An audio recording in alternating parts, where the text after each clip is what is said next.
now the defenders of the stronghold of democracy and of equal opportunity. You and I, as citizens, have the obligation to shape the debates of our time, not only with the votes we cast, but with the voices we lift. The people are looking for honest answers, not easy answers. The very word secrecy is repugnant. Clear leadership. And we are, as a people, not false claims and evasiveness and politics as usual. Opposed to secret societies. As a people, we cannot afford to let any group of citizens or any individual citizens live or labor under conditions which are injurious to the Commonwealth. Black, white, Latino, Asian, Native American, young, old, gay, straight, men, women, folks with disabilities, all pledging allegiance under the same proud flag to this big, bold country that we love. That's what I see. That's the America I know. Not because they are easy, but because they are hard. There is nothing wrong with America that cannot be cured by what is right with America.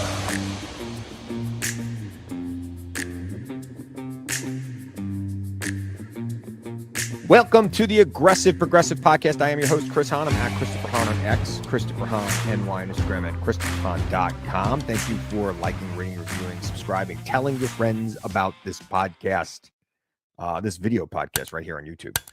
Make sure you're sharing it too. All right. Prices are going up.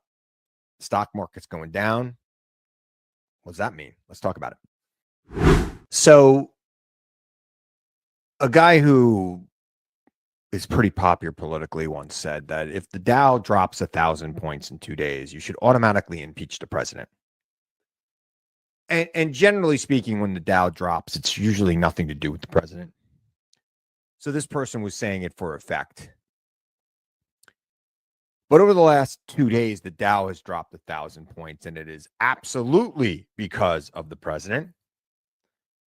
Because Donald Trump has put his tariffs in place. And the tariffs that he's put in place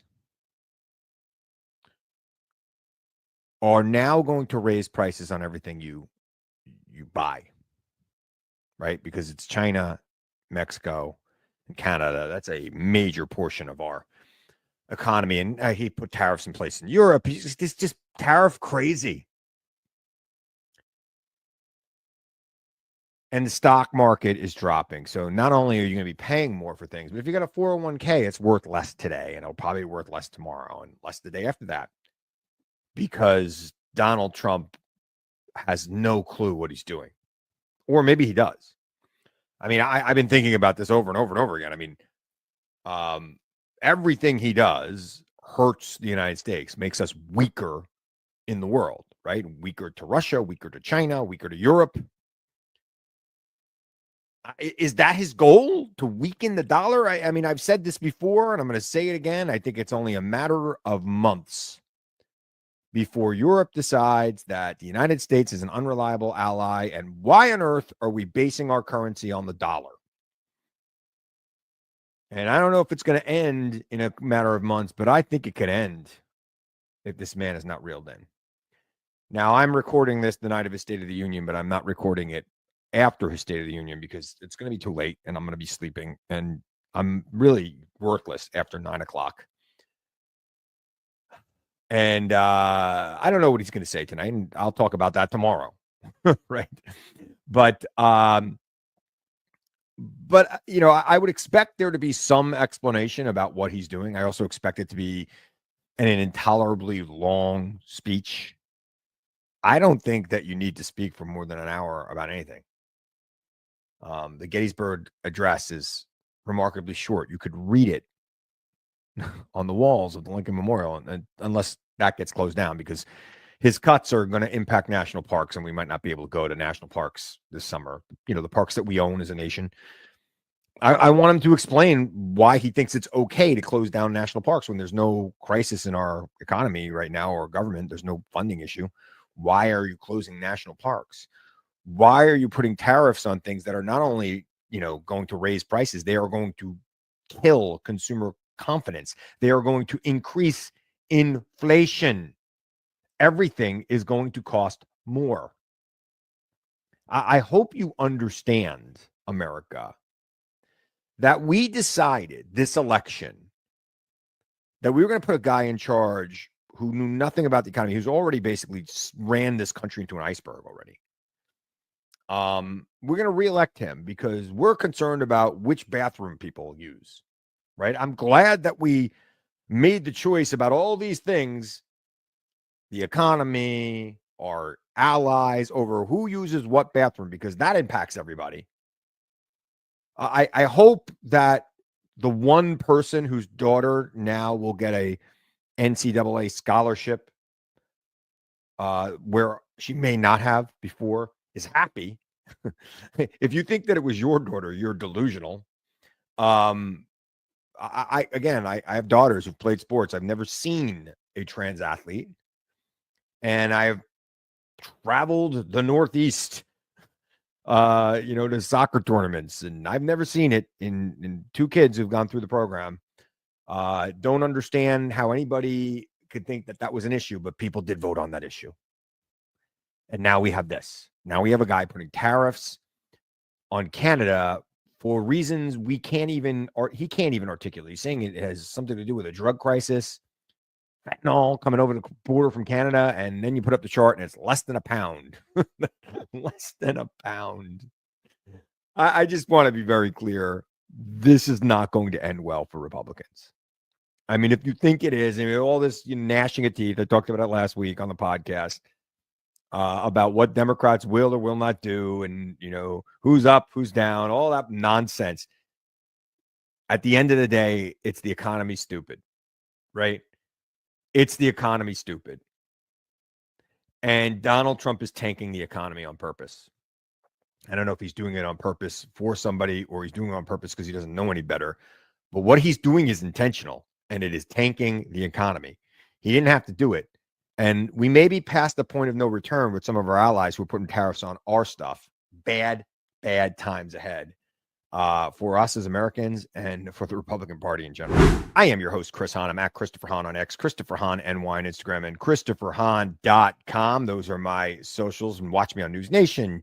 And of course, make sure you're watching me on YouTube at The Aggressive Progressive on YouTube. If you're not doing it right now, you might be doing it right now. If you're doing it right now, just, click like while you're here. And the Aggressive Progressive podcast is available wherever you get your audio podcasts. So I gotta I can't get this image out of my head of Elon Musk in the Oval Office in a t-shirt and a trench coat. And this whole plan thing they did with Zelensky last week, where the guy said, "Why don't you wear a suit?" To the guy, to the president whose country's been battered by war, you should put on a suit when it comes to the Oval Office. But Elon Musk, who's basically in charge of the government, he's deputy president, if you will. Elon Musk is allowed to wear a t-shirt and a hat and an overcoat in the Oval Office. But we're asking the wartime leader of one of our allies why he's not wearing a suit. I just can't get over that right now. And the hypocrisy of that meeting is just sucks. And I really do want to hear what he says about that tonight. Now, usually when I'm pre-gaming State of the Union speeches, and this is not technically a State of the Union speech, but it is a State of the Union speech. I usually say, well, I want to hear him talk about this. I want to hear him talk about that. The only thing I care about is, give me an explanation for all this nonsense you've been putting us through the last, 6 weeks. Like, give me an explanation for it. I know that voters in Republican districts are going to the town halls of their members of Congress and asking for explanations, and their members of Congress are refusing to even now have town halls. I'm a big believer in politics that when you're seeking public office, you should not be afraid to appear in public. You should show up. You should talk to your voters. And they're saying, oh, no, it's just the opposition coming out. Well, no, the entire world is becoming the opposition when you make decisions like this. People, a little old man sitting in the back of the room who's an Army veteran asking you a question is not some wishy-washy liberal. He's a guy who's concerned that his VA benefits are getting harder to access. And he wants to know what you, his representative of Congress, is going to do about it. But now they're basically being told, shy away from having these meetings. And when they go on television, they say, well, outside agitators are coming from outside the district to show up at my meetings. That is some BS right there. Okay. Not happening. What is happening is you got federal workers in your district. They lost their jobs. You got anybody getting any kind of federal assistance in your district who are having a hard time accessing it. You got people who like to go to national parks who live in your district who are wondering why they can't get on the reservation system for their favorite national park. You think that they're concerned about that? You think you got people in your district who are on Medicare? Because you do.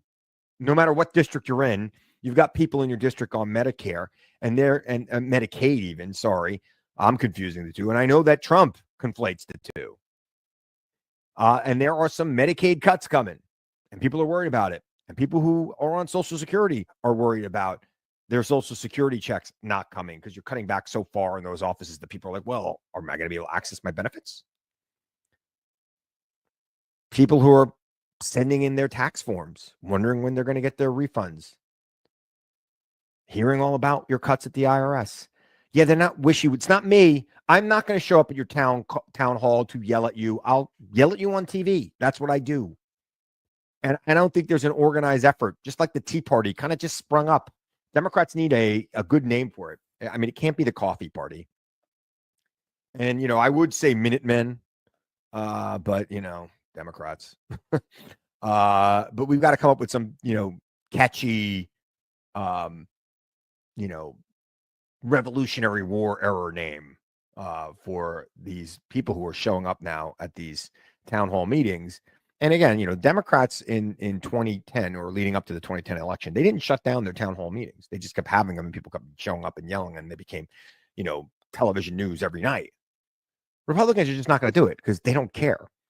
Because they don't care about their constituents' thoughts. They're like, well, there's 100 people in that room. There's 750,000 people in my district. I don't need to worry about the 100 people in that room. And the math is right sometimes. Unless those 150 people become 1,000 people and that 1,000 people become 10,000 people screaming outside your office, then you might have something to worry about. And the Tea Party started like this. It was just, ad hoc town hall meetings. I remember it. I remember here on Long Island, Congressman Tim Bishop. I remember when it first happened to him and it came out of nowhere. And everyone's like, oh, it's just the Republicans. It wasn't just the Republicans. They turned out to be Republicans in the end, but they became Republicans in the end because they believed in that Tea Party, philosophy. So I think that what you have going on here is that kind of movement, and we better come up with some catchy name for it. I've been thinking about it. I've been thinking about it a lot. I can't come up with a good Revolutionary War era, nickname for this group. The Hancocks. I don't know. We gotta figure it out. Lafayette. So it's the Hamiltonians. We've got to figure something out because names matter. I'm joking about it, but marketing this and making sure people know that it exists and then using that marketing to unify the entire nation around that theme, that's what made the Tea Party impactful. And this group of people who are out there who may not necessarily be Democrats would be very interesting. It would be very interesting if we could get them all united around one theme and this, kind of broadcast to them directly. It's coming. Let me tell you something. What's going on right now in America is not going to be good long-term for anyone, but it's going to be very bad for Republican members of the House and Senate. Mark my words. The end is nigh. And you know what? They know it. That's why they're going to try to rush to get everything through that they can get through right now. That's why they're going to try to push laws that make it harder to vote. They're going to do everything they can to squeeze the last ounce of power out of their majorities. And if we're not careful, they might find a way to make those majorities harder to unseat, even if the people want to unseat them. So stay vigilant. All right. I'm going to remind you now, as I always do, to seek the truth, question everyone and everything, even me. Seek the truth. I know it's out there. You won't be hearing it during the State of the Union, or you hadn't heard it during the State of the Union. And I'll be back here again real soon to tell you the truth as I see it. I'm Chris Hahn. Thanks for joining me on the Aggressive Progressive Podcast.